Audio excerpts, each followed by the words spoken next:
ডোমজুড়ের মাকুড়দায় গর্ভধারিণী মাকে বেধড়ক মারধর ও হাত ভেঙে দেওয়ার অভিযোগ ছেলের বিরুদ্ধে। গর্ভধারিণী মাকে বেধড়ক মারলেন ছেলে। ছেলের হাতে মার খেয়ে যন্ত্রণায় ছটফট করতে করতে পঞ্চায়েতের দ্বারস্থ বৃদ্ধা মা। এমনটাই ঘটনায় চাঞ্চল্য তথ্য উঠে এসেছে এইচএন বাংলার পর্দায়। ডোমজুড়ের মাকুড়দহের বাসিন্দা আরতি দত্ত অভিযোগ করছেন, প্রতিদিন তাঁর ছেলে শৈবাল দত্ত বাড়িতে অত্যাচার ও মারধর করে। এমনকি শৈবাল দত্তের বাচ্চা ছেলে তাঁর ঠাকুমাকে বাঁচাতে গেলে তাকেও মারধর করা হয় বলে অভিযোগ। একাদশীর উপোস করে না খেয়ে গতকাল থেকে পঞ্চায়েত ও হাসপাতাল করেই চলেছেন এই বৃদ্ধা।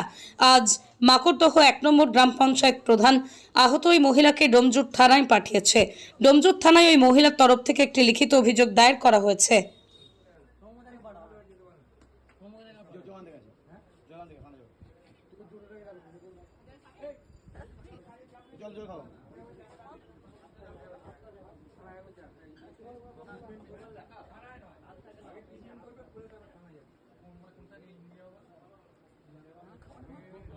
একাদশী গেছে তো খাইনি, শুধু দুটো সব ভিজনা আরো একটা মিষ্টি পাউরুটি অর্ধেকটা খেয়েছিল, অর্ধেকটা খাইনি, রেখে দিয়েছিল, সেইটা খেয়েছি।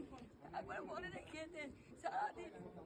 আমি একাদশী সব ভিজাচ্ছি, একটা ছোট মেয়ে আছে করে দিয়েছে মা। ওর মা আগে ভেঙে গেল, মেয়ের বাড়ি গিয়ে সেরে ছিল আটা টাটা মাখা রুটি টুটি।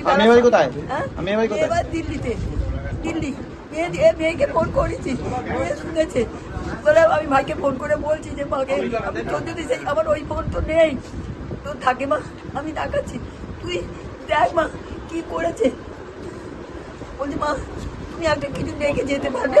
ডাক্তার মেয়ের বাড়ি ছিল 5 মাস, এইছি তাতেই অশান্তি, এর জন্য এইছি মা, এই এর জন্য মা করে দিন। অতদিন কোথায় গিয়ে নাতি একসঙ্গে